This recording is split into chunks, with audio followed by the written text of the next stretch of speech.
Hello everyone, welcome to the lectures on wave optics. आज के इस पर्टिकुलर लेक्चर में हम ऑप्टिकल पाथ वाले फिनोमिना को समझने वाले हैं और इससे रिलेटेड इंपॉर्टेंट सीईटी एंड जो एग्जरसाइज के न्यूमेरिकल्स है इनको भी हम देखेंगे। उसके पहले लास्ट लेक्चर जो हुआ था उसमें हमने क्या डिस्कस किया था, फ्रेस्नेल्स बाइप्रिज्म। फ्रेस्नेल्स बाइप्रिज्म से रिलेटेड दो इंपॉर्टेंट सीईटी के क्वेश्चन है, उसे मैं यहाँ भी फिलहाल कवर कर लेता हूँ और बाद में हम ऑप्टिकल पाथ पढ़ेंगे।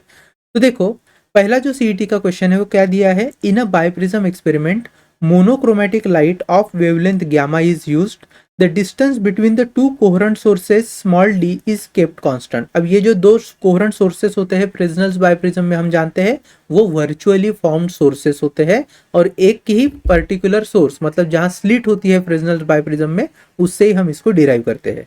Anyway, so that distance D between the sources is kept constant if the distance between slit and eyepiece is capital D. अब यहाँ पर हम बोल सकते हैं कि स्लिट एंड स्क्रीन के बीच का डिस्टेंस है capital D, is varied as d1 d2 d3 d4 and corresponding measured fringe widths are w1 w2 w3 and w4, then we have to find relation in between these fringe widths and distance between slit and the screen. यहाँ पर उस screen को हम eyepiece भी बोल सकते हैं। अब देखो, अगर मैं फ्रिंज विड्थ की बात करूँ तो चाहे यंग्स का डबल स्लिट एक्सपेरिमेंट हो या फ्रिजनल का बाइप्रिज्म एक्सपेरिमेंट हो, फ्रिंज विड्थ का फॉर्मूला तो सेम ही रहेगा, which is W is equal to lambda that is wavelength multiplied by capital D upon small D. अब यहाँ पर उन्होंने बोला है जो वेवलेंथ है उसको गैमा इमेजिन किया है, तो मैं भी यहाँ पर गैमा इमेजिन कर रहा हूँ multiplied by capital D upon small D. अब आगे भी ये बोला है कि जो स्मॉल डी है वो कैसा है, कांस्टेंट है, तो ये भी चेंज नहीं होगा और मोनोक्रोमेटिक लाइट है तो उसका वेवलेंथ भी चेंज नहीं होगा। इसका मतलब ये होगा कि अगर मैं W अपॉन कैपिटल डी लिखता हूं तो ये चीज जो होगी that gamma upon small d would be constant. Now if you see, अगर मैं कैपिटल डी को चेंज कर रहा हूं तो ऑटोमेटिकली फ्रिंज विड्थ भी चेंज होगी। इसका मतलब है अगर मैं कैपिटल डी को D1 लिखता हूं तो फ्रिंज विड्थ होगी W1, तो यहाँ रिलेशन जो है वो कैसे होगा, W1 upon D1 will be constant. वैसे ही W2 अपॉन D2 भी क्या होगा, constant. Then W3 upon D3 will be constant and similarly W4 upon D4 will also be constant. If all these four things are constant, we can write W1 is upon D1 is equal to W2 upon D2 is equal to W3 upon D3 and W4 upon D4। तो यहाँ पर जो हमारा B option है वो match कर रहा है। ठीक, चलो आगे बढ़ते हैं। सेकंड क्वेश्चन क्या है, in biprism experiment the light of wavelength lambda is used to obtain an interference pattern. The fringe width is W1 and distance at distance D1 from the screen. When screen is moved towards the biprism, अब screen को क्या है हम biprism के पास लेकर आ रहे हैं, मतलब कैपिटल डी की वैल्यू कम हो जाएगी। The fringe width become W2, तो W2 would also be less क्योंकि W का रिलेशन डायरेक्ट है किसके साथ, distance between slit and screen के साथ। देखो इस फॉर्मूले में भी दिखता है W is directly proportional to D। Anyway, so W2 would be lesser than W1 और ये हुआ है at distance D2। The distance between two virtual images of the slit is, मतलब जो स्मॉल d होता है ना S1 एंड S2 के बीच का डिस्टेंस, उसे हमें कैलकुलेट करना है। तो सबसे पहले अगर मैं लिखता हूं W1 is equal to lambda capital D1 divided by small d, तो हम जानते हैं लैम्बडा और स्मॉल d ये तो कोई चेंज होने नहीं वाले हैं। दूसरा W2 would be equal to lambda upon small d and this would be capital D2।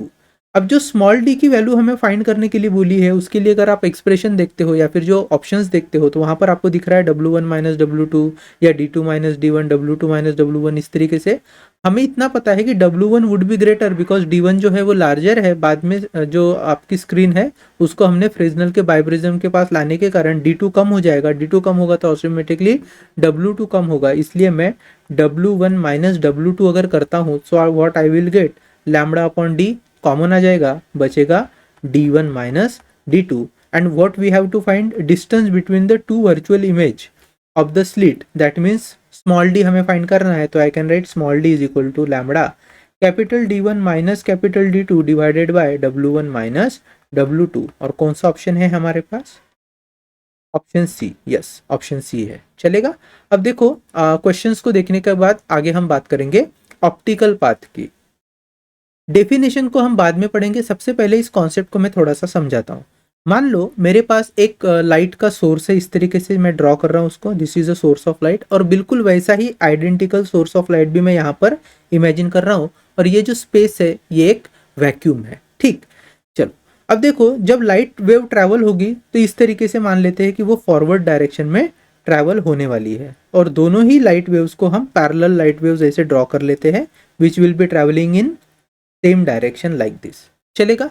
अब दोनों आइडेंटिकल सोर्स है तो उनसे निकली हुई जो लाइट की वेव्स होगी वो भी क्या होगी, आइडेंटिकल होगी, मतलब वेवलेंथ सेम होगी, फ्रीक्वेंसी वगैरह सब सेम होगी।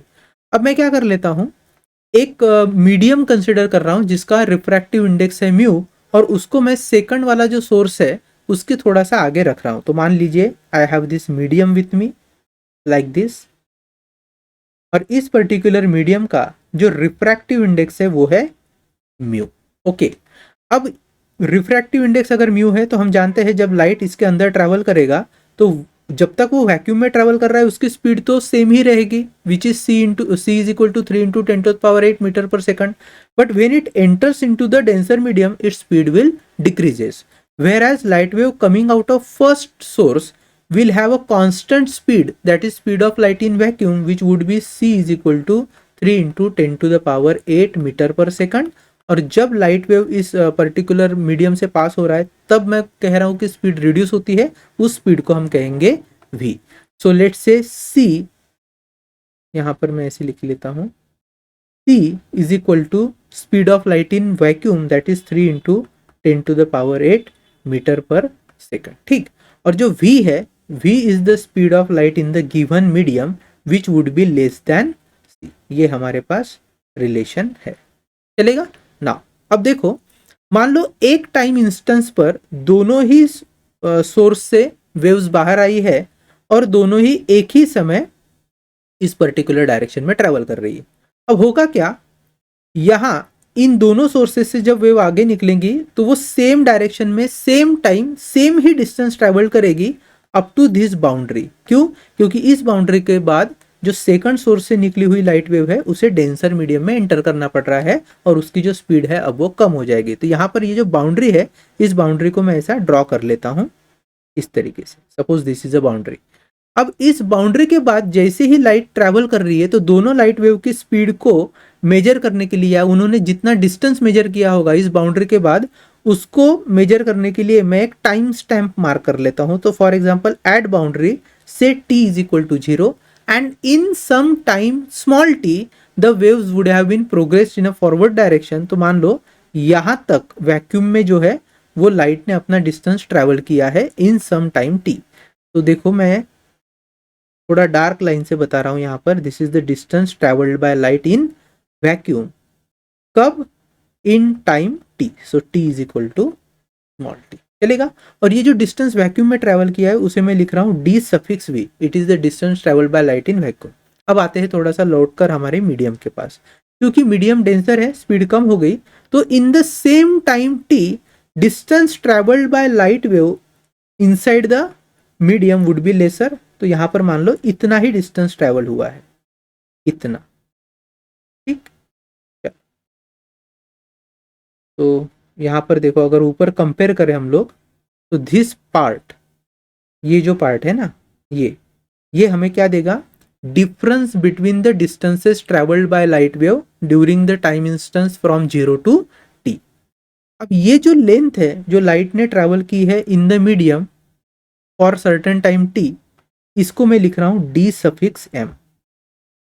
This is my d suffix m। So distance travelled by light in the medium. अब देखो ऊपर के केस में, if c is the speed of light in vacuum, we can calculate dv, which is the distance traveled in vacuum upon time t. Therefore t would be equal to dv upon c. This is my equation number 1। और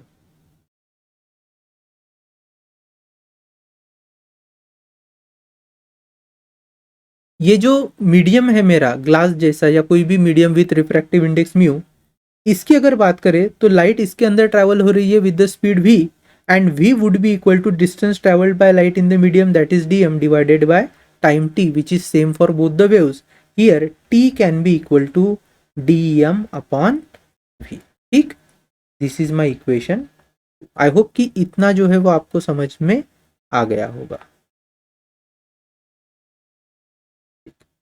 अब देखो हम जानते हैं कि दोनों ही light waves के लिए टाइम अगर सेम है तो मैं क्या कर सकता हूं, इक्वेशन 1 और इक्वेशन 2 को इक्वेट कर सकता हूं। So I am equating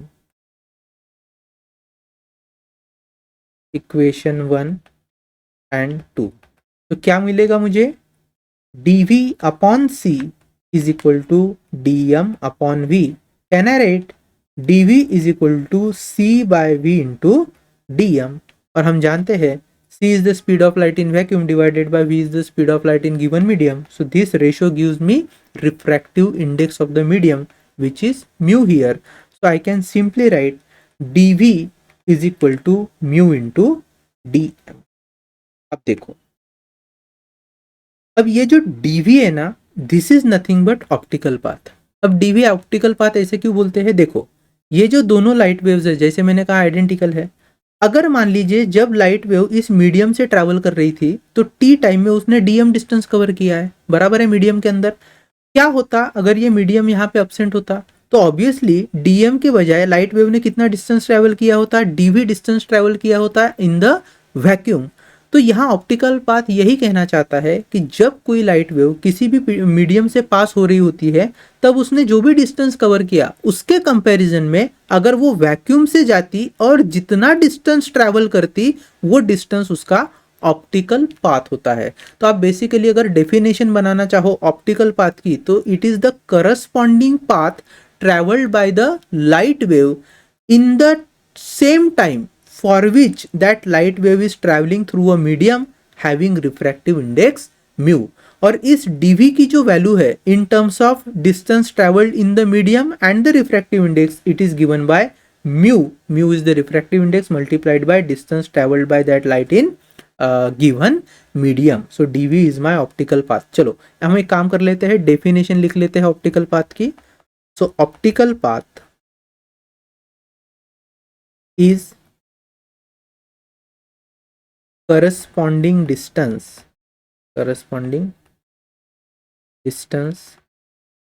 traveled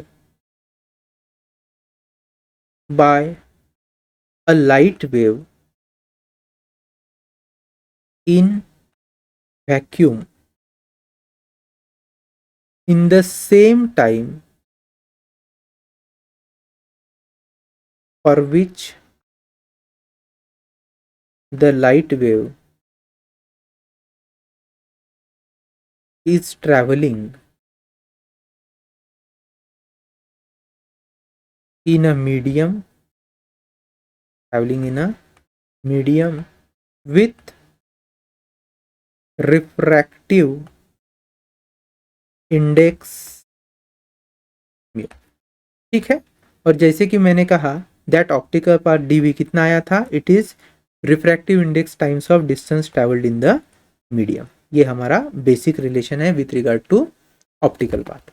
अब देखो यहाँ पर पाथ डिफरेंस को थोड़ा सा देख लेते हैं।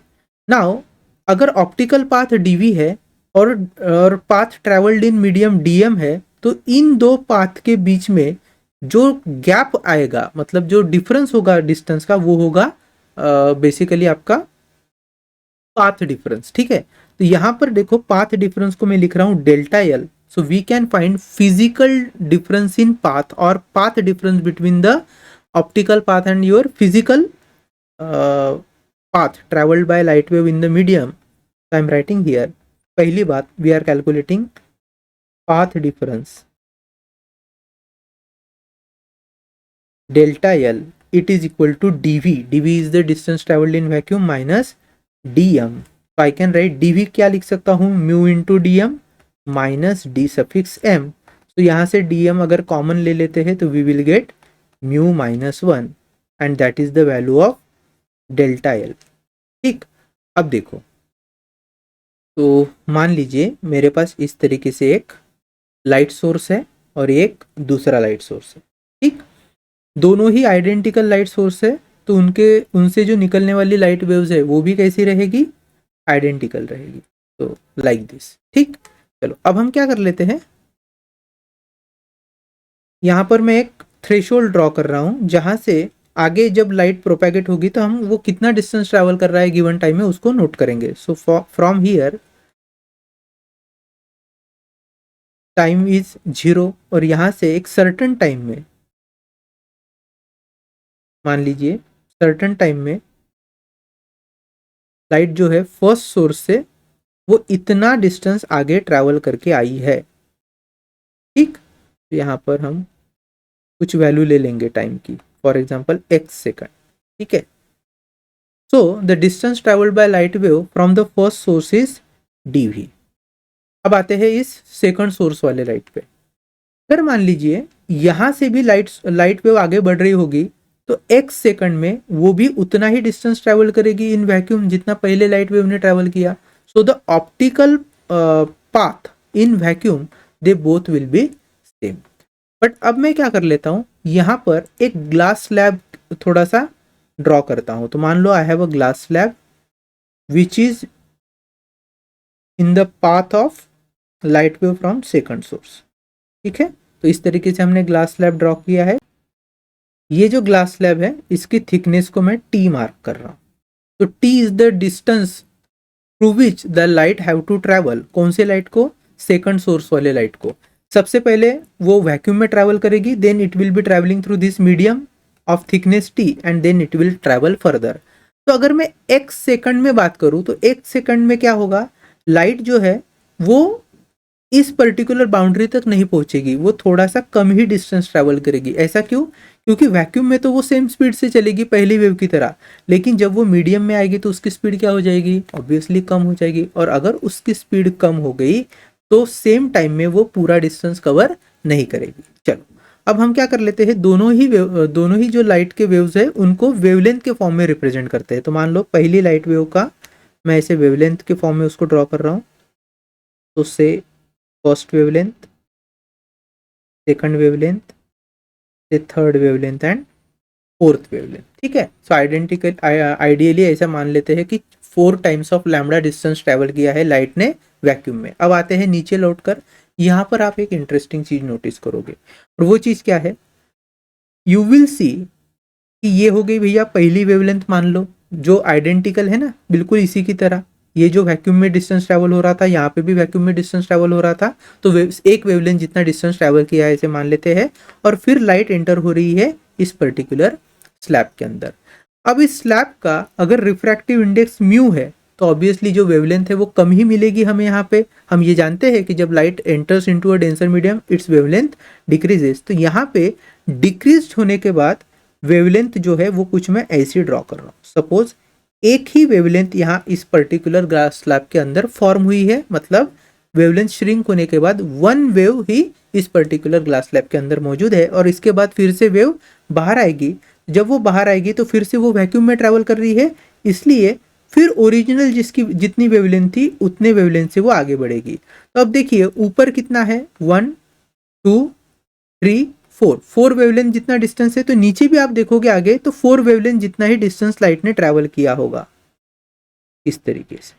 ठीक है, और ये जो पार्ट है, दिस पार्ट, ये this is actually path difference delta L.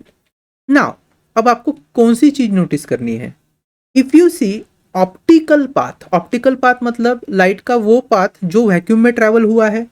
तो पहले लाइट वेव के साथ अगर डीवी डिस्टेंस ट्रैवल किया है ऑप्टिकली इन वैक्यूम, तो यहां हम ये भी तो बोल सकते हैं कि सेकंड वेव ने भी ऑप्टिकली तो डीवी जितना ही डिस्टेंस ट्रैवल किया है, लेकिन फिजिकली अगर आप देखोगे तो उसका डिस्टेंस कम है, जिसके कारण पाथ डिफरेंस देखने को मिल रहा है। अब हम ये बोल सकते हैं कि the distance travelled by first wave and distance travelled by second wave in vacuum is same, therefore their optical paths are same. और अगर ऑप्टिकल पाथ सेम होंगे तो दो लाइट वेव्स में जो नंबर ऑफ वेवलेंथ होंगे वो भी सेम होंगे। तो यहाँ पर अगर 4 नंबर ऑफ वेव्स आप देख पा रहे हो तो यहाँ नीचे भी आप कितने नंबर ऑफ वेव्स देख पाओगे, 4 नंबर ऑफ वेव्स ही देख पाओगे। तो एक तरीके से नंबर ऑफ वेवलेंथ में कोई भी डिफरेंस नहीं देखने को मिलेगा अगर दो वेव्स का ऑप्टिकल पाथ सेम है। तो इतना आपको याद रखना है। दूसरी चीज, अगर इस डेल्टा एल को मुझे फाइंड करना है तो कैसे फाइंड करना पड़ेगा, so I will be writing delta L is equal to path travelled in vacuum minus path travelled in medium. अब पाथ ट्रेवल्ड इन मीडियम कैसे, ध्यान से देखो, ये जो वन वेवलेंथ जितना डिस्टेंस है वो यहाँ पे भी कवर हुआ है, और आगे ये वाला जो डिस्टेंस है टू वेवलेंथ जितना, वो भी आइडेंटिकली ही कवर हुआ है। इसका मतलब है जो पाथ में डिफरेंस क्रिएट होता हुआ दिख रहा है जो मुझे डेल्टा एल, वो किसके कारण आ रहा है, वो इस पर्टिकुलर ग्लास स्लिट के अंदर जो डिस्टेंस ट्रेवल हुआ है इसके कारण आ रहा है। तो मैं ये कह सकता हूं कि ग्लास स्लिट में लाइट ने जो डिस्टेंस ट्रेवल किया है वो कितने कितने थिकनेस के लिए ट्रेवल किया है, टी थिकनेस के लिए ट्रेवल किया है। मतलब distance travelled by light in the medium DM is nothing but small T, बराबर है। और उतने पर्टिकुलर थिकनेस के लिए जो ऑप्टिकल पाथ था वो इतना वन वेवलेंथ वाला पाथ था। तो अब मैं क्या करता हूं, पाथ डिफरेंस को, जो ये पर्टिकुलर पाथ डिफरेंस है ना, उसे रिप्रेजेंट करने का काम light travelling through the thickness T and उतने ही समय में लाइट ने जो डिस्टेंस वैक्यूम में ट्रैवल किया है उसके पर्सपेक्टिव से पाथ डिफरेंस मेजर करता हूं। सो दिस डिस्टेंस यहां ऊपर ये डिस्टेंस है अब डीवी, किसके कंपैरिजन में, थिकनेस टी के कंपैरिजन में, और ये डिस्टेंस है DM, DM is nothing but T. तो path difference delta L is nothing but DV minus DM, DV minus DM, और डीवी क्या होगा, that would be mu times of T, minus DM is nothing but T. तो यहां पर क्या हो गया, टी कॉमन आ गया, we get mu minus 1 and this is our path difference. ठीक है, चलो इतना आपको समझ में आ गया। अब हम क्या करते हैं, सबसे तो पहले हमने पाथ डिफरेंस कैलकुलेट कर लिया था, इस स्ट्रक्चर को भी समझ लिया। अब हम यंग्स का जो एक्सपेरिमेंट है उसकी तरफ थोड़ा सा बढ़ते हैं और वहां पे देखते हैं ऑप्टिकल पाथ का फिनोमेना कैसे अप्लाई किया जाता है। तो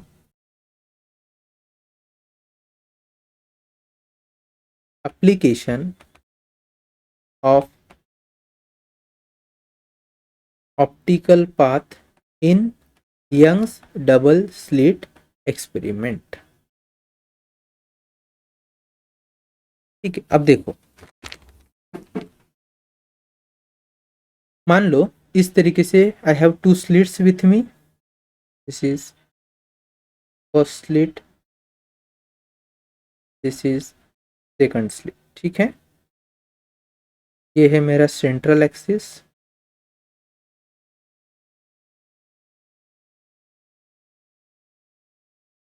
and this is the screen, let's say this is the screen. ये दोनों है कोहेरेंट सोर्सेस, इनको मैं S1 एंड S2 लिखता हूं, और इनके बीच का जो डिस्टेंस होता है वो होता है स्मॉल डी, जो हमें पता है distance between slit and screen is given by capital D. ठीक, जो लाइट वेव इसके अंदर एंटर होगी उसका जो वेवलेंथ होगा वो होगा लैम्बडा। चलेगा इतना। अब देखो थोड़ा सा आगे बढ़ते हैं। नाउ ये जो सेंटर वाला पॉइंट है ना स्क्रीन पर, उसे हम क्या लिख लेते हैं, O पॉइंट। और हम जानते हैं कि इन रियलिटी जब S1 से और S2 से वेव्स निकलेगी और वो O पॉइंट पर आकर इंटरफेयर करेगी, तो because of same path of this two light wave there would not be any path difference, and that's why centre में हमेशा क्या मिलती है, हमें ब्राइट फ्रिंज मिलती है। ठीक, अब देखो यहाँ पे, तो मैंने इस तरीके से दो लाइट वेव्स जो है वो ऐसे ड्रॉ करके दिखाए हैं आइडियल कंडीशन में। This is the ideal condition. Now let's imagine कि हम एक ग्लास स्लैब ले रहे हैं और वो किसी एक पर्टिकुलर स्लिट के आगे रख रहे हैं। तो मैं क्या कर लेता हूं, यहां इस पाथ के बीच में एक ग्लास स्लैब ऐसे इंसर्ट करता हूं, और इस ग्लास स्लैब का जो रिफ्रैक्टिव इंडेक्स है वो म्यू है और इसकी थिकनेस जो है वो टी है। अब क्या होता है, ध्यान से समझो। पहले ऐसा होता था कि S1 से वेव निकली और जब वो O पर पहुंची उतने ही समय में S2 से निकली वाली वेव भी पहुंच जाती थी। बट चूंकि हमने ग्लास स्लिट को बीच में ऐड कर दिया है, तो क्या होगा, ग्लास स्लिट के अंदर जब वेव ट्रैवल कर रही होगी, इस ग्लास स्लैब के अंदर जब वेव ट्रैवल कर रही होगी तो उसकी स्पीड कम हो जाएगी, और स्पीड कम होगी फिर वो वैक्यूम में आएगी, फिर उसकी स्पीड बढ़ेगी। लेकिन जो उसने डिस्टेंस लॉस किया है because of slow travelling into the glass slab, वो अब यहाँ पर आपको देखने को मिलेगा in terms of path difference. ठीक है, और ऑब्वियसली यहाँ पर जो पाथ डिफरेंस है वो क्रिएट हो गया, तो सेंट्रल ब्राइट फ्रिंज इस ओ पॉइंट पे बने ऐसा जरूरी नहीं है, क्योंकि कंस्ट्रक्टिव और डिस्ट्रक्टिव इस तरीके के सुपरपोजिशंस आते हैं, और जिसके कारण अगर कंस्ट्रक्टिव डिस्ट्रक्टिव सुपरपोजिशन हुआ तो ओ पॉइंट जो है वो डार्क बनेगा, और अगर कंस्ट्रक्टिव हुआ तो भी ब्राइट बनेगा, लेकिन वो पाथ डिफरेंस वाला है तो वो उसको हम सेंट्रल ब्राइट नहीं बोल सकते। इसके अलावा अगर फेज डिफरेंस मान लीजिए 0 या पाई के बीच का रहा तो ऑब्वियसली फिर तो वो ब्राइट स्पॉट नहीं बनेगा, उसकी इंटेंसिटी ब्राइट फ्रिंज से थोड़ी कम रहेगी। अब यहाँ पर हम क्या इमेजिन कर लेते हैं, देखो दूसरी केस इमेजिन कर लेते हैं।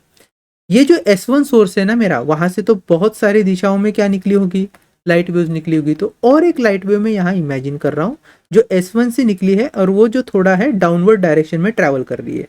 तो सपोज एक लाइट वेव ऐसे ट्रैवल कर रही थी और वो स्क्रीन पर इस पॉइंट पर आकर रीच हुई है, इस पर्टिकुलर पॉइंट पर, ठीक है।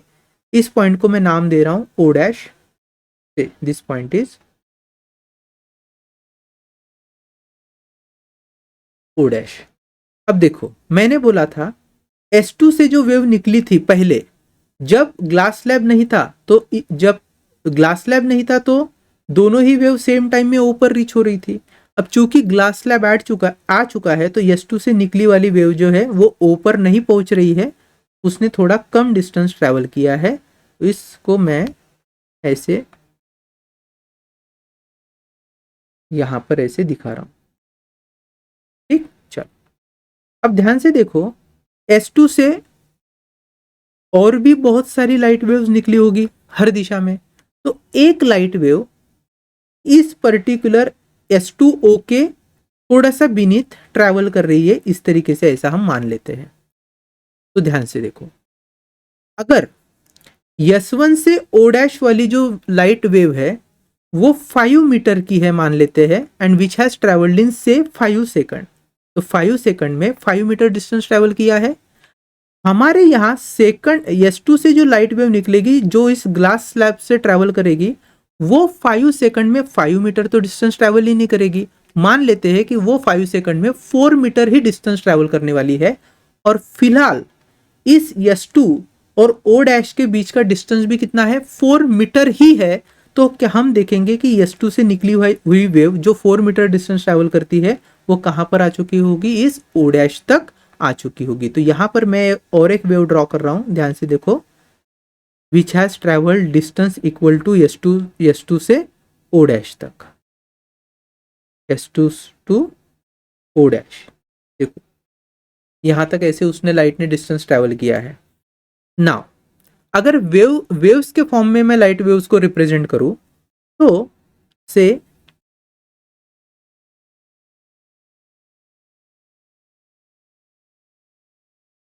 One wave, two wave, three wave, four wave, 5 wave and say 6 wave, ऐसी 6 वेवलेंथ हमें देखने को मिल रही है। यहां जो लाइट S2 से निकली हुई है in the same time from S2 to O dash, इसके अंदर भी हम वेवलेंथ ड्रॉ कर रहे हैं। तो यहाँ बिफोर द ग्लास स्लैब जो वेवलेंथ होगी वो सेम ही होगी, लाइक दिस, इतनी जो वेवलेंथ है उतनी ही यहाँ पे भी मिलेगी, लेकिन ग्लास स्लैब के अंदर वेवलेंथ जो है वो श्रिंक हो जाती है, कम हो जाती है। तो मैं यहाँ इसके अंदर मान लो कुछ ऐसे कम वेवलेंथ वाली वेव ड्रॉ कर रहा हूँ। फिर इसके बाद जब लाइट वेव बाहर आएगी तो फिर से उसकी वेवलेंथ बढ़नी है। अब हम यहाँ पर देख पाएंगे कि अगर इसके अंदर कितने वेव्स थे, 1 2 3 4 5 6, तो यहाँ पर भी कितनी वेवलेंथ आएगी, 6 वेवलेंथ ही मुझे मिलेगी, जिससे 2 पहले ही कवर हो चुके हैं। तो बाकी के 4 मैं यहाँ पे ऐसे आपको ड्रॉ करके दिखा रहा हूँ। So this is 1, this is 2, this is 3 and this is again 4, ठीक है। तो if you see carefully, number of waves in both the waves are same. और हम ये भी बोल सकते हैं ना कि अगर वैक्यूम में S1 से O डैश जितना डिस्टेंस है वो अगर dv है, तो यहाँ S2 से O डैश का जो डिस्टेंस है इन वैक्यूम अगर ये होता तो वो भी dv जितना ही होता। अगर वैक्यूम होता तो S2 से निकली वाली जो वेव है उसने भी इतना ही डिस्टेंस ट्रैवल किया होता। बट अब चूंकि वो मीडियम के अंदर से डिस्टेंस ट्रैवल कर रही थी तो ये जो टी थिकनेस वाला डिस्टेंस है, this distance become distance travelled by light in the medium. Okay, और इतने थिकनेस के लिए देखो बेटा, बहुत ध्यान से समझो, इतने थिकनेस के लिए ऊपर लाइट ने हो सकता है इतना ज्यादा डिस्टेंस ट्रेवल किया था वैक्यूम में, तो ये हुआ dv and this is my dm। तो एक्चुअली जो पाथ लेंथ में डिफरेंस क्रिएट हुआ है between S1 to O dash and S2 to O dash, that can be found by subtracting dm from this dv। आ रही है क्या बात समझ में? तो इस dv से अगर मैं इस dm को माइनस करता हूं तो मुझे पाथ लेंथ में जो डिफरेंस क्रिएट हो रहा है S1 to O dash and S2 to O dash, उसे कैलकुलेट करने में आसानी होगी। So I am simply calculating first thing path difference. ठीक है, और दूसरी चीज क्या समझनी है हमें, व्हेन आई से optical path for two waves are equal, when optical path for two waves are equal, they do not have any difference in terms of number of wavelengths in it, and that's why no phase difference occurs। आप यहाँ पे भी देख रहे होंगे, देखो constructive superposition ही होते हुए दिख रहा है, और यहाँ पर 100% कौन सी फ्रिंज बनेगी, ब्राइट फ्रिंज बनेगी, और ये जो ब्राइट फ्रिंज होती है ये सेंट्रल ब्राइट फ्रिंज होती है। इसका मतलब होगा पहले without glass slab O point पर जो सेंट्रल ब्राइट फ्रिंज बन रही थी, अब वो शिफ्ट हो चुकी है, और वो कहां पर आई है, यहां इस ओ डैश वाले पोजीशन पर आई है।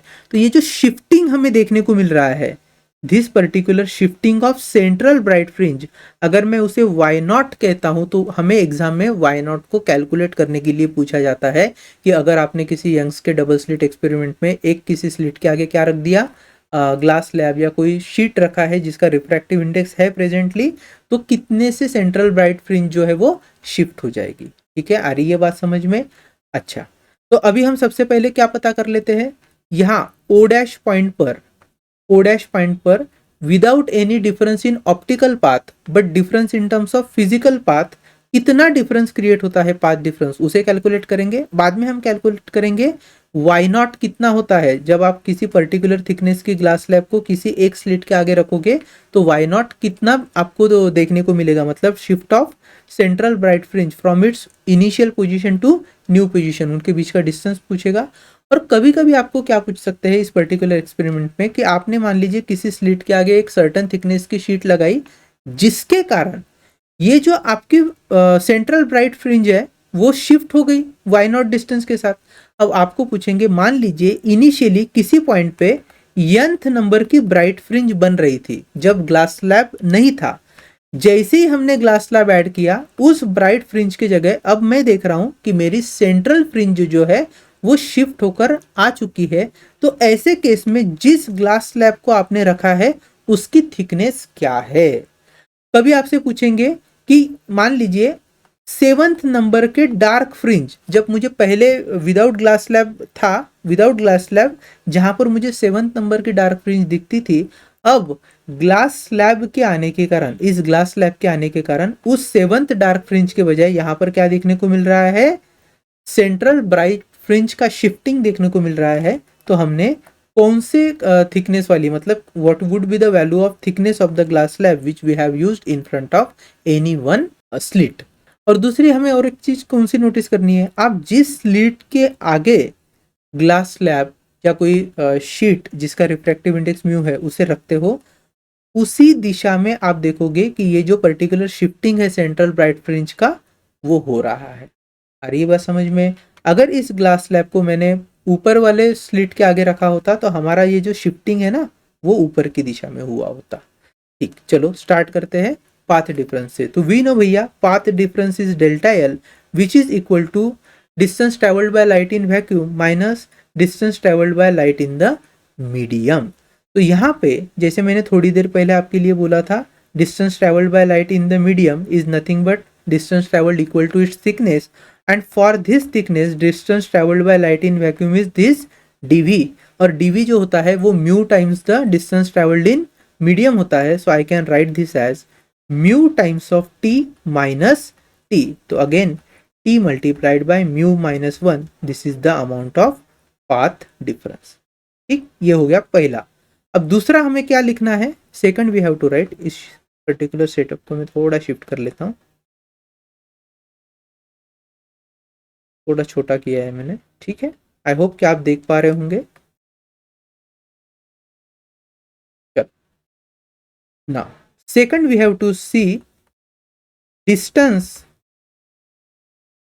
of shift, distance of shifting of central bright fringe।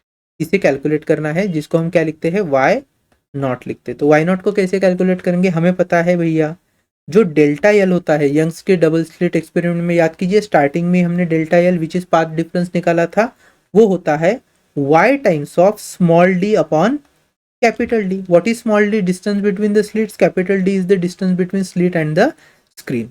और y जो है वो y क्या होता है, डिस्टेंस होता है between central fringe and the जो भी आपकी डार्क या ब्राइट फ्रिंज होती है उनके बीच का डिस्टेंस। अब यहाँ पर जब हम पाथ डिफरेंस की बात कर रहे हैं तो वो किसके लिए बात कर रहे हैं, ओ पॉइंट से लेकर ओ डैश तक का पॉइंट, जिसके अंदर क्या हुआ है, शिफ्टिंग हुआ है, किसका, सेंट्रल ब्राइट फ्रिंज का। तो ये डिस्टेंस तो हमने y नॉट लिखा है, तो इस y के बजाय मैं लिख रहा हूं, I am writing this as y nought. तो कैन आई से, अगर इस पर्टिकुलर एक्सप्रेशन को आगे बढ़ाया जाए तो delta L is nothing but, यहां पे देखो delta L is nothing but T into mu minus one, and that would be equal to Y nought times of small D divided by capital D. चलो आगे लेकर जाएंगे। तो what I have, T into mu minus one is equal to Y nought small D upon capital D. भैया Y not कितना हो गया, Y not is equal to capital D upon small D multiplied by T into mu minus one. तो ये आपके पास एक formula है। अगर आपके पास स्क्रीन का distance from the slit, width, distance of separation between the slits, thickness of glass slab और रिफ्रैक्टिव इंडेक्स दिया है, तो आप कैलकुलेट कर सकते हो कि कितने से सेंट्रल ब्राइट फ्रिंज शिफ्ट हुई होगी। दूसरा आप क्या कर सकते हो, इस कैपिटल डी और स्मॉल डी को रिप्लेस कर सकते हो with the fringe width and the lambda. कैसे, तो हम जानते हैं, वी नो, जो फ्रिंज विड्थ होती है W is nothing but lambda capital D upon small D. तो यहां पर capital D upon small D को क्या मैं W अपॉन लैम्बडा लिख सकता हूं, capital D upon small D को, बिल्कुल। और इसी को हम क्या करेंगे, इसके अंदर इनकॉर्पोरेट करेंगे, तो फॉर्मूला हो जाएगा y nought is equal to fringe width multiplied by T mu minus one and divided by lambda. ठीक है, तो इस तरीके से हमने नया फॉर्मूला बनाया है to find the shifting distance of central bright fringe. चलेगा। अगर आपको देखिए पाथ लेन का, पाथ डिफरेंस का जो फॉर्मूला है T into mu minus one, कभी अगर कंफ्यूज हो कि इसका फॉर्मूला क्या है, तो आपको याद ऐसे भी रख सकते हो आप लोग। कल हमने फ्रेजनल का जब बाइप्रिज्म पढ़ा था तो वहां पे एंगल ऑफ डिविएशन कैलकुलेट किया था। Angle of deviation was how much, it was prism angle multiplied by mu minus one. तो यहाँ पे जो पाथ डिफरेंस आप कैलकुलेट कर रहे हो वो क्या है, डिस्टेंस ट्रेवल्ड इन मीडियम, अगर वो थिकनेस टी जितना है तो T into mu minus one. तो ये जो दो फॉर्मूले हैं थोड़े दिखने में सेम सेम लगते हैं, अगर आपको एक भी याद है तो दूसरा आप लॉजिक लगाकर उस पर पहुंच सकते हो। तो आई होप कि ये जो फॉर्मूले है आपको समझ में आ गए होंगे, जहां पर हमने शिफ्टिंग डिस्टेंस जो है वो पता किया है सेंट्रल ब्राइट फ्रिंज का। और ये कब आया था, अगर किसी पर्टिकुलर स्लिट के आगे किसी पर्टिकुलर थिकनेस का अगर आप ग्लास स्लैब लगते हो तो उसी स्लिट के ही साइड में आप शिफ्टिंग देखते हो सेंट्रल ब्राइट फ्रिंज का, और उसके लिए जो पाथ डिफरेंस कैलकुलेट करना है उसका भी फॉर्मूला हमने यहाँ पर देख लिया है। ठीक है, अब आपसे जैसे मैंने कहा और क्या पूछ सकते हैं, तो मान लीजिए without any glass slab, suppose one particular number of fringes forming, ठीक है, at particular distance, after putting a glass slab, that fringe का जो पोजीशन था वहां पर अब क्या हो चुका है, नया सेंट्रल ब्राइट फ्रिंज बन चुका है। तो उस समय ग्लास की क्या थिकनेस रहेगी, या उस पर्टिकुलर शीट की क्या थिकनेस रहेगी, अगर आपसे ऐसे पूछते हैं तो आपको क्या करना है, तो we will be writing first for say bright fringe, for bright fringe, if nth bright fringe is replaced by central maximum, then हमें thickness of ग्लास स्लैब पता करना है तो हम क्या कर सकते हैं, वी नो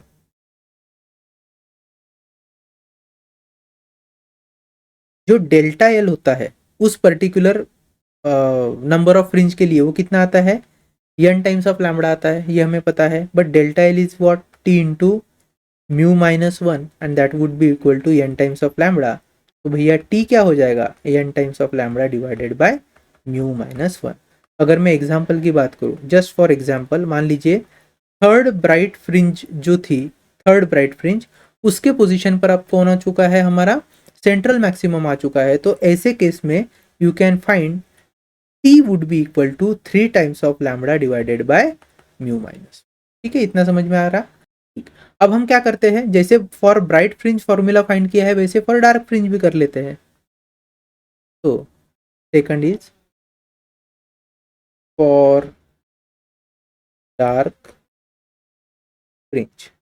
ठीक, मैं यहाँ पे लिख रहा हूँ if nth dark fringe is replaced by central maximum। इसके लिए जो भी हमने ग्लास स्लैब यूज किया है या जो भी शीट यूज की है उसका थिकनेस क्या होगा पता करना है।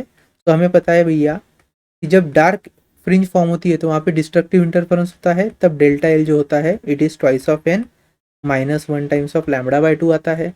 But delta L is what, T into mu minus 1 and that would be equal to twice of n minus 1 into lambda by 2.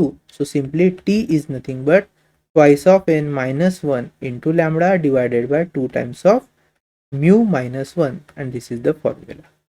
Okay, I hope कि इतना आपको समझ में आ गया होगा। अब जब हम एक्चुअली प्रॉब्लम सॉल्व करेंगे ना इससे रिलेटेड तो ये पर्टिकुलर चीज और अच्छे से क्लियर हो जाएगी। चलो अब हम क्या कर लेते हैं, एग्जाम्पल 7.6 से टेक्स्ट बुक का उसको सॉल्व कर लेते हैं।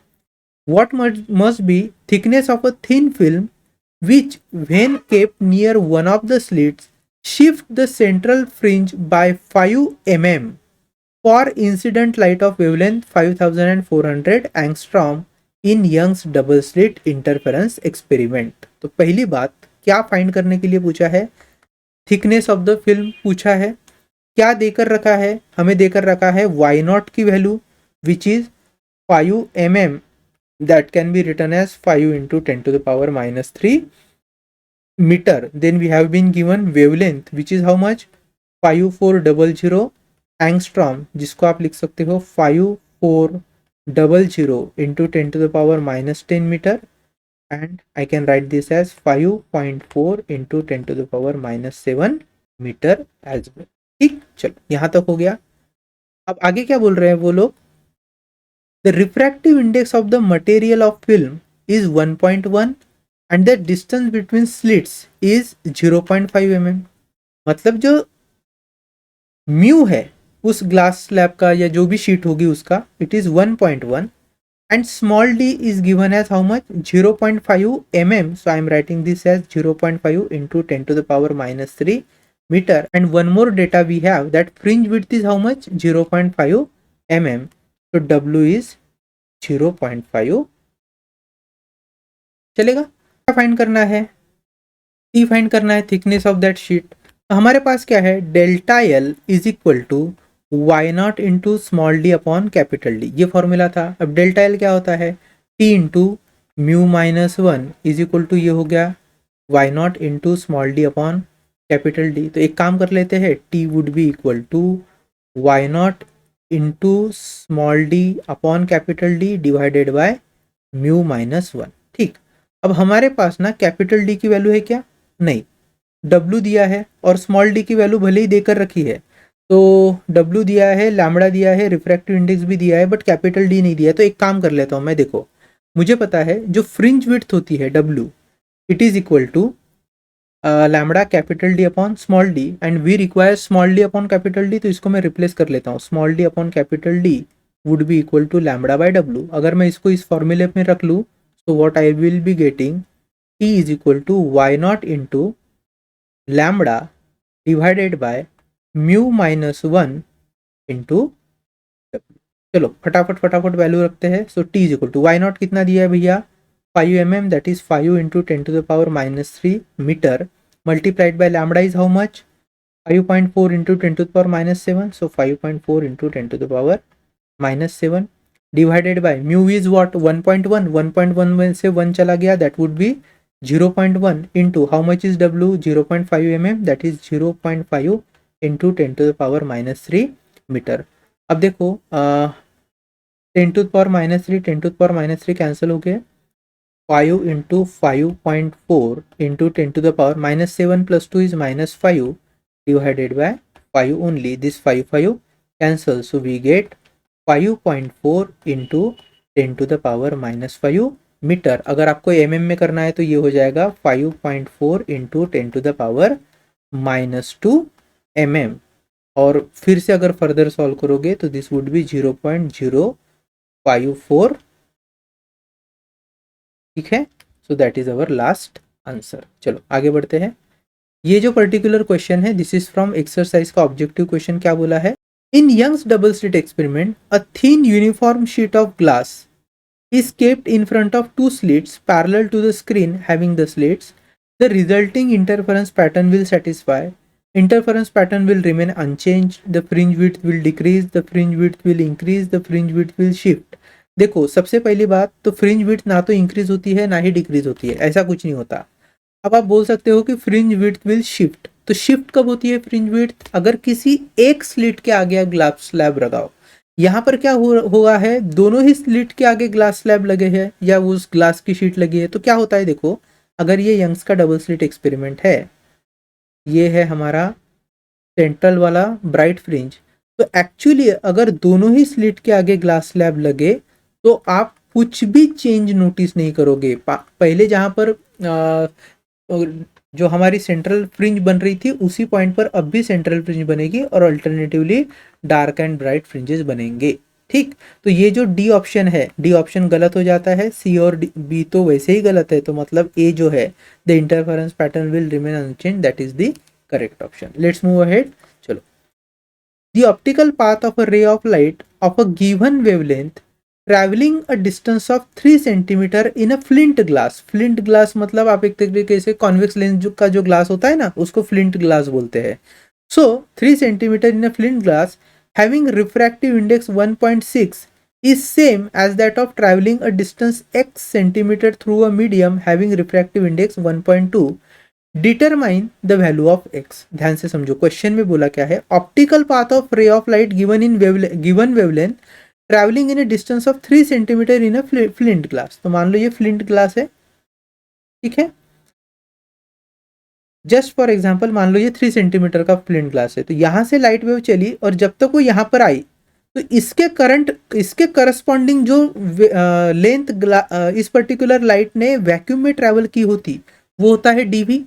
सो DV for this particular 3 centimetre of flint glass having refractive index 1.6, इसका रिफ्रैक्टिव इंडेक्स कितना था 1.6, is same as that of on travelling a distance of x centimetre through a medium. मान लो यहाँ पे मैं एक दूसरा ऐसे एक मीडियम ले रहा हूँ कोई भी, इस मीडियम से जब लाइट वेव ट्रैवल करती है तो यहाँ पर वो जो पर्टिकुलर मीडियम है it is of x centimetre. Imagine कर लो ये x सेंटीमीटर है, तो इसके करस्पॉन्डिंग जो आपको ऑप्टिकल पाथ देखने को मिलेगा, मतलब लाइट वेव अगर यहाँ इस मीडियम से ट्रैवल कर रही है तो उसके कंपैरिजन में जब वो वैक्यूम से ट्रैवल करती तो वो भी डीवी डिस्टेंस ट्रैवल करती है और वो बोल रहे हैं कि वो सेम है. देखो आगे क्या बोला है, is same as that on travelling in x centimetre through a medium. तो सेम वर्ड जरूरी है, इसलिए अगर मैं पहले फ्लिंट ग्लास के लिए dv1 लिखता हूं और यहां पर किसी दूसरे मीडियम के लिए dv2 लिखता हूं तो as per condition dv1 is exactly equal to dv2.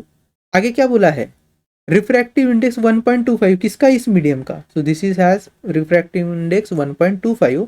Determine the value of x. अब हम जानते हैं जो ऑप्टिकल पाथ होता है it is mu times the distance travelled in the medium. तो mu into let's say this is 3 centimetre, so I am simply keeping it as a 3. उसको metre में नहीं कन्वर्ट कर रहा हूँ, क्यों, क्योंकि आगे जो dv2 है उसका भी डिस्टेंस हम x सेंटीमीटर में ही लेंगे और यहाँ पर दोनों सेंटीमीटर रेशो में है तो कोई दिक्कत है नहीं.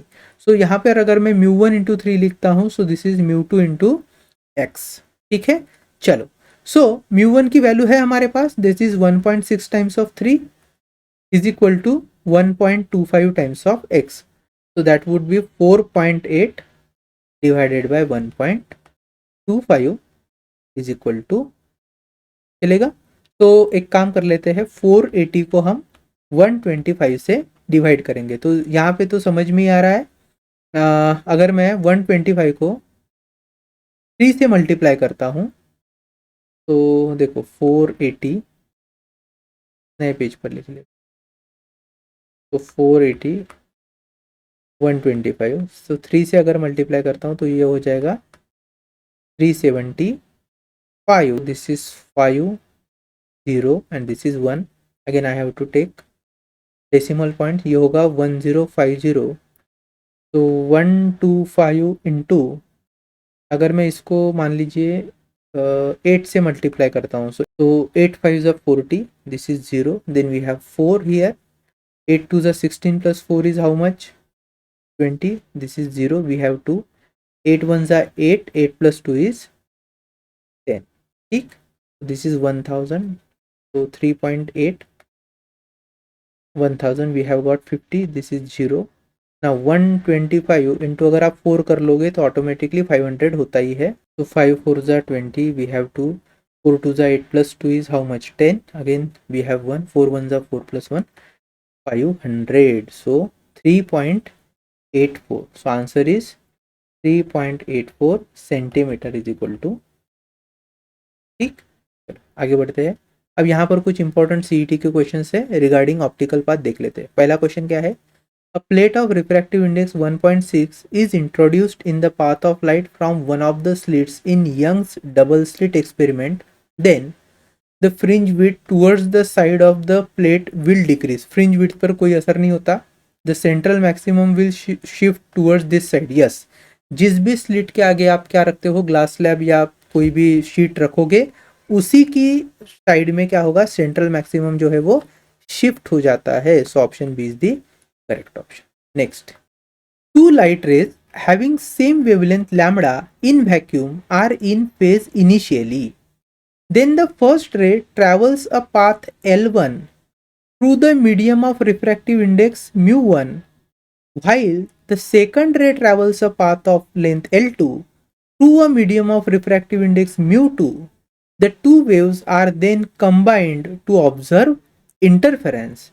The phase difference between the two waves is, देखो ये प्रॉब्लम जो है बहुत इंटरेस्टिंग और अंडरस्टैंडिंग करने में अच्छा प्रॉब्लम है। तो मान लो मेरे पास दो लाइट वेव्स है जो वैक्यूम से ट्रैवल कर रहे हैं इस तरीके से, suppose this is one light wave travelling through vacuum like this, फिर क्या कर रहा है, ये किसी मीडियम से पास हो रहा है, और मीडियम से वो कितना डिस्टेंस ट्रैवल कर रहा है, मान लीजिए L1 डिस्टेंस ट्रैवल कर रहा है, और इस मीडियम का जो रिफ्रैक्टिव इंडेक्स है वो है μ1, ठीक। उसी तरीके से एक दूसरी लाइट वेव है जिसका सेम वेवलेंथ है और वो भी ऐसे ट्रैवल कर रही है एट सम पाथ, ठीक है, और जब वो वैक्यूम में ट्रैवल कर रहे हैं दोनों, जैसे यहाँ पे देखिए ये वैक्यूम है ये भी वैक्यूम है, तो वो कैसे है, इन फेज है, लेकिन जो सेकंड वाली वेव है वो भी क्या बोल रहे हैं, वो भी एक ऐसे मीडियम से पास हो रही है जिसके अंदर उसने कितना डिस्टेंस कवर किया है L2, और ये जो मीडियम है उसका रिफ्रैक्टिव इंडेक्स है μ2, ठीक है। अब ये ऐसे आगे आगे जाएगी, अब आप देख पाओगे कि चूंकि मीडियम के रिफ्रैक्टिव इंडेक्स अलग अलग है, तो इसके अंदर जब वो कुछ डिस्टेंस ट्रैवल करेंगे तो यहाँ पर आपको ऑप्टिकल पाथ का फिनोमिना नोटिस करने को मिलेगा। मतलब यहाँ पे मान लीजिए हो सकता है 5 सेंटीमीटर डिस्टेंस एज L1 है, तो उसके करस्पॉन्डिंग कुछ dV1 जितना क्या होगा, ऑप्टिकल पाथ होगा। तो 5 सेंटीमीटर के बजाय हो सकता है हमारा ऑप्टिकल पाथ जो है वो 50 सेंटीमीटर आ जाए, है ना, या 20 सेंटीमीटर, कुछ भी हो सकता है, लेकिन जो ऑप्टिकल पाथ है वो ऑब्वियसली ज़्यादा होगा लेंथ L1 से। वैसे ही ये जो L2 डिस्टेंस है, L2 डिस्टेंस हो सकता है 2 सेंटीमीटर हो, तो उसके लिए जो ऑप्टिकल पाथ है वो भी ज़्यादा होगा, हो सकता है 10 सेंटीमीटर हो या 20 सेंटीमीटर, कुछ भी हो सकता है, ठीक है। अब आगे वो बोल रहे हैं कि इतना L1 और L2 डिस्टेंस दोनों लाइट वेव ने ट्रैवल कर लिया, उसके बाद वो फिर से आगे आएंगे और एक जगह पे आके वो मीट हो रहे हैं। तो इस पॉइंट पे जहां पर वो मीट हो रहे हैं वहां पर आपको कितना फेज डिफरेंस देखने को मिल रहा है। अब देखो फेज डिफरेंस की डेफिनेशन होती है pi is equal to 2 pi upon lambda multiplied by path difference, that is delta L, बराबर है। तो हमें क्या करना है, ये जो दो लाइट वेव्स हमने ड्रॉ किए हैं इनके बीच का पाथ फेज डिफरेंस पता करना है। अब फेज डिफरेंस पता करने के लिए सबसे पहले हम क्या कर लेते हैं, इन लाइट वेव्स का पाथ डिफरेंस पता करते हैं। तो पाथ डिफरेंस भी पता करेंगे तो कैसे करेंगे, तो हमारे लिए एप्पल टू एप्पल कंपैरिजन करने के लिए दोनों के ऑप्टिकल लेंस पता होने चाहिए, ऑप्टिकल पाथ पता होने चाहिए। अगर मान लीजिए पहले वेव का ऑप्टिकल पाथ है 50 सेंटीमीटर और दूसरे वेव का ऑप्टिकल पाथ है सपोज 40 सेंटीमीटर, तो 50 माइनस 40 जो होगा वो होगा 10 सेंटीमीटर का पाथ डिफरेंस। उसको अगर मैं इस फॉर्मूले में रखता हूं तो I will get phase difference. आ रही है बात समझ में। तो यहां पर हम इसको कैसे करेंगे, तो सबसे पहले पहले मीडियम के लिए ऑप्टिकल पाथ फाइंड कर लेते हैं। तो हमें पता है जो ऑप्टिकल पाथ होता है वो होता है DV, and DV is what, mu times of DM. तो पहले के लिए mu is mu one and DM is nothing but L one. तो यहां पर मैं लिख रहा हूं DV one is equal to mu one L one. वैसे ही सेकंड मीडियम के लिए जो ऑप्टिकल पाथ होगा उसे अगर मैं dv2 लिखता हूं तो that would be mu two into L two. अब हमें पाथ डिफरेंस चाहिए तो dv1 माइनस dv2 कर सकते हैं या dv2 माइनस dv1 कर सकते हैं। तो यहाँ पर मैं dv1 माइनस dv2 करता हूँ तो हमारा जो आंसर है वो ऐसे होगा, phi is equal to 2 pi upon lambda into dv1 minus dv2। चलेगा। तो phi is equal to 2 pi upon lambda 2 pi upon lambda, dv1 is mu one L one minus mu two L two. अगर आप dv2 minus dv1 करोगे तो mu two L two minus mu one L one आएगा, इतना ही। ठीक है। तो चलो देखो कौन सा ऑप्शन मैच कर रहा है हमारा। फर्स्ट ऑप्शन में क्या है, 2 pi upon lambda mu one L one. Yes, ये जो ऑप्शन है A option, this is the correct option. अच्छा, बी नहीं हो सकता, सी भी नहीं है, डी हो सकता है क्या, क्या लिखा है म्यू टू एल वन लिखा है।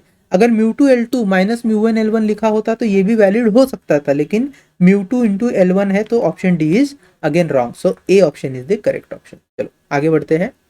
अब क्या बोला है हमें, a thin transparent plate of thickness small T and refractive index mu is introduced in the path of one of the two interfering waves.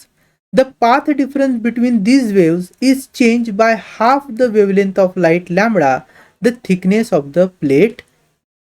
देखो ये एक वेव है, ऐसी इंटरफेयर होने वाली थी आगे दूसरे वेव के साथ। ठीक है, इनके बीच में हमने क्या कर लिया है, एक थीन ट्रांसपेरेंट प्लेट लगा दी है जिसकी थिकनेस है टी। तो यंग्स के डबल स्लिट एक्सपेरिमेंट जैसा ही हो गया। और फिर आगे बोला है इस प्लेट के जो रिफ्रैक्टिव इंडेक्स है वो है mu. The path difference between this wave is change by half the wavelength of light. So delta L जो है is nothing but lambda by two, ऐसे बोला है। Thickness of the plate is, अब देखो T into mu minus one is equal to delta L होता है and that can be return as lambda by two. तो भैया टी क्या हो गया, lambda upon mu minus 1. So 2 times of mu minus 1. So lambda upon 2 times of mu minus 1. Yes, option D. Option D is the correct option. ठीक. In a biprism experiment, fifth dark fringe is obtained at a point. A thin transparent film of refractive index mu is placed in one of the interfering paths. Now seventh bright fringe is obtained at the same point. If lambda is the wavelength of light used, the thickness of the film is equal to. तो मान लो वो film जो भी है, या मान लीजिए वहां पर अगर हमने ग्लास स्लैब रखा होता तो उसकी थिकनेस आपको पूछी है। ये पर्टिकुलर आप प्रॉब्लम है ना उसको समझ लो। मान लो मेरे पास बाइप्रिज्म एक्सपेरिमेंट है तो दो वर्चुअल सोर्सेस होंगे इस तरीके से। ठीक, इनको मैं नाम दे रहा हूँ S1 एंड S2। यहाँ पर बीच में हम एक सेंट्रल एक्सिस ऐसा ड्रॉ कर लेते हैं and let's say this is the screen.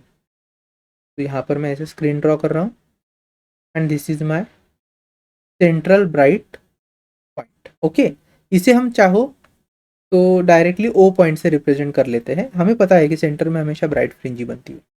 अब इसके दोनों साइड में अल्टरनेटिवली क्या होंगे, डार्क एंड ब्राइट फ्रिंजेस बनेंगे। तो ऊपर मान लीजिए 1D मतलब फर्स्ट डार्क, फिर first bright, then second dark, second bright, third dark, third bright, ऐसे करते करते एक fifth dark, fifth bright, six dark, six bright, इस तरीके के पॉइंट आएंगे। तो हम इतना ना ड्रॉ करते हुए डायरेक्टली क्या कर लेते हैं, जो पॉइंट हमें बोला है उसके बारे में बात कर लेते हैं। सो वो बोल रहे हैं कि at one point we get fifth dark fringe. तो इस डायग्राम के हिसाब से मान लीजिए ये जो पॉइंट है यहाँ पर हमें फिफ्थ डार्क फ्रिंज देखने को मिल रही है, ऐसा हम मान रहे हैं। फिर क्या बोला है आगे, जैसे हम एक ग्लास स्लैब, क्या बोला, a thin transparent film of refractive index mu is placed in one of the interfering path. मान लो यहाँ पर मैं ऐसे इंटरफेरिंग पाथ में S2 से निकली हुई जो लाइट वेव्स होती है उसके पाथ में एक थिन ट्रांसपेरेंट फिल्म रख रहा हूँ जिसका रिफ्रैक्टिव इंडेक्स म्यू है और थिकनेस T है।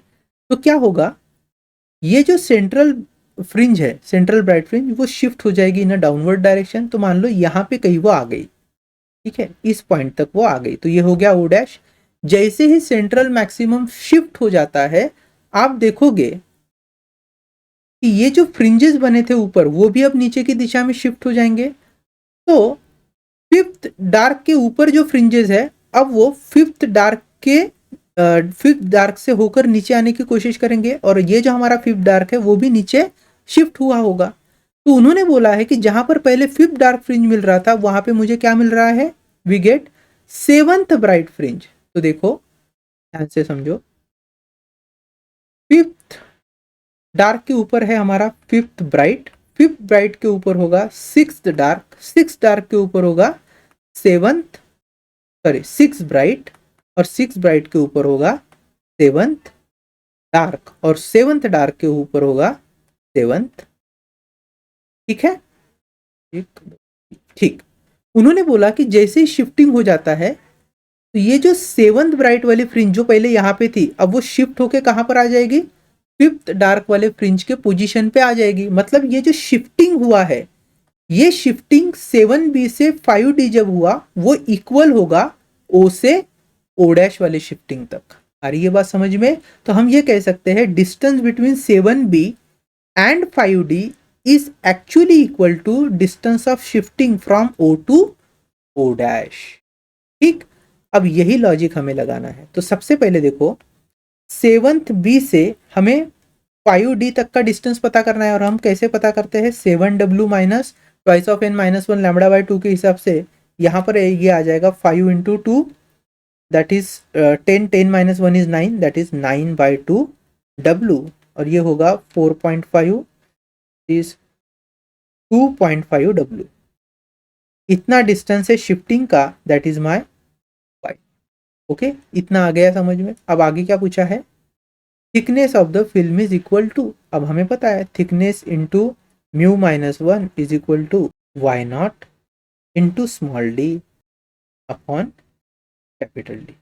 अब हमारे पास देखिए स्मॉल डी और कैपिटल डी की वैल्यू नहीं है, बट फ्रिंज विड्थ के फॉर्म में वैल्यू है। तो हम जानते हैं कि जो फ्रिंज विड्थ होता है, मैं यहाँ पर लिखा रहा हूँ, this fringe width is equal to lambda capital D upon small D. तो small D upon capital D I can write this as lambda upon W. ठीक है, तो चलो I am writing this as T mu minus 1 is equal to Y not is 2.5W, yes 2.5W into small D upon capital D की जगह lambda upon W ऐसे में लिख रहा हूँ। तो T would be equal to W W cancel, T would be equal to 2.5 times of lambda upon mu minus, तो ये हो जाएगा option D which is my correct. ठीक है, क्या समझना था हमें यहाँ पे, जो फ्रिंजेस का शिफ्टिंग हुआ है ना 7B से, वो अगर 5D तक आया है, तो जितने से फ्रिंज ने अपनी पोजीशन शिफ्ट की होगी, बस उतने से ही इनिशियल सेंट्रल बैंड ने वो शिफ्टिंग किया होगा टू द न्यू पोजीशन। और ये जो डिस्टेंस होता है शिफ्टिंग का, इसको हम कहते हैं वाई नॉट, और वाई नॉट हमने सबसे पहले फाइंड किया, फिर वहां से जो पाथ डिफरेंस वाला फॉर्मूला था ऑप्टिकल पाथ के लिए, उसका यूज करके हमने थिकनेस को फाइंड किया है। चलो एक और क्वेश्चन है, क्या दिया है, रे of light from a monochromatic point source of light is incident at a point on the screen. If the thin mica film of thickness small t and refractive index n is introduced in its path, then optical path is decreased by n minus 1 into t into capital D, is increased by n plus 1 into t, is not affected, is increased by n minus 1 into t। अब देखो कौन से option correct होंगे और कैसे हमें इसको समझना है। मान लो मेरे पास जो है वो ऐसा एक पॉइंट सोर्स है यहाँ पर, this is a point source, और इस पॉइंट सोर्स से जो लाइट वेव है वो ऐसे आगे ट्रैवल कर रही है, and somewhere at this distance यहाँ पर हमारी स्क्रीन लगी हुई है। ठीक, चलो अब ये पूरा जो सेटअप है मान लेते हैं कि वैक्यूम में है। ओके, अब थोड़ी देर के बाद इसी लाइट सोर्स को इमेजिन कीजिए आप, यही लाइट सोर्स है हमारा, लेकिन अब हम माइका शीट डाल रहे हैं उसमें। तो this is my light source travelling along the same point, ऐसे ही चल रहा है वो, बट यहाँ पे अब क्या है, ऐसी हमने एक टी थिकनेस वाली एक माइका की शीट रखी है ऐसा मान लो। यहाँ पर मैं एक माइका की शीट रख रहा हूँ जिसकी थिकनेस है टी और इसका रिफ्रैक्टिव इंडेक्स एन बोला है, चलेगा। अब देखो क्या होगा, मान लो कि हमारे जो दोनों सेटअप है वो वैक्यूम में ही है।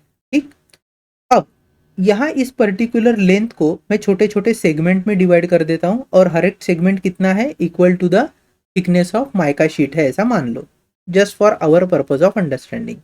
तो let's say first segment, second segment, third segment, fourth, fifth, sixth and seventh.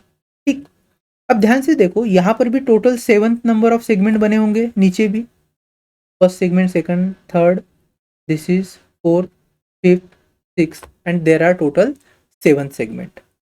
अब ध्यान से देखो ये दो सेगमेंट, पहले दो और बाद के ये जो 4 सेगमेंट है, ये तो दोनों ही पाथ के केस में सेम है। तो जो बेसिकली पाथ डिफरेंस क्रिएट होने वाला है वो कहां पर क्रिएट होगा, in between this thickness T and ऊपर जो पाथ ट्रेवल किया था लाइट ने इन वैक्यूम उसमें। ठीक, देखेंगे तो हमारा जो फोकस होगा वो इस रीजन पर होगा, बाकी के रीजन में कोई पाथ डिफरेंस नहीं आएगा। अगर मैंने कहा कि ये पूरा का पूरा सेटअप इनिशियली कहाँ रखा था, वैक्यूम में, तो ध्यान से समझो जो लाइट इस सेगमेंट के बीच ट्रेवल हो रही है, it is the distance travelled by light in vacuum, this is let say dv1 पहली केस। अब माइका शीट आया है तो ये डिस्टेंस तो लाइट ट्रेवल करने ही वाला है माइका शीट के थ्रू, ये वाला distance, and this distance is how much, T. अब इस टी के करस्पॉन्डिंग अगर लाइट वेव वैक्यूम से ट्रेवल कर रही होती है विदाउट ट्रेवलिंग इन टी, तब कितना डिस्टेंस ट्रेवल किया होता उसने, तो I can write this is dv2 would be equal to mu times of T. Mu times of T की जगह में n टाइम्स ऑफ टी लिखता हूं क्योंकि यहां पर रिफ्रैक्टिव इंडेक्स n बोला है। ठीक है, अब ऑब्वियस सी बात है ये dv1 देखो आप, this dv1 is exactly equal to T only, क्योंकि टी थिकनेस के ही सेगमेंट को हमने सोचा था। तो dv1 is equal to T है, लेकिन dv2 is n times of T है, तो obviously dv2 is greater than dv1, बराबर है। और dv2 अगर ग्रेटर देन dv1 है तो क्या कर लेता हूं मैं, पाथ डिफरेंस फाइंड करने के लिए या फिर एक्स्ट्रा जो ऑप्टिकल पाथ ट्रेवल हुआ है लाइट के द्वारा when it was travelling through our mica sheet, तो that will be given by delta L is equal to dv2 minus dv1, extra जो ऑप्टिकल पाथ उसने ट्रेवल किया है, and that would be n times of t minus t, n times of t minus t, and that would be t into n minus 1। तो इतना distance जो है वो light wave ने ज्यादा ऑप्टिकली ट्रैवल किया when it was travelling from source to screen via mica sheet. तो जो हमारा ऑप्शन डी है, that option D is our correct option. ठीक, तो चलो यहाँ पर हमने ऑप्टिकल पाथ से जुड़े जो रिलेवेंट क्वेश्चंस है उनको देख लिया है। अब हम मिलते हैं हमारे नेक्स्ट वीडियो में।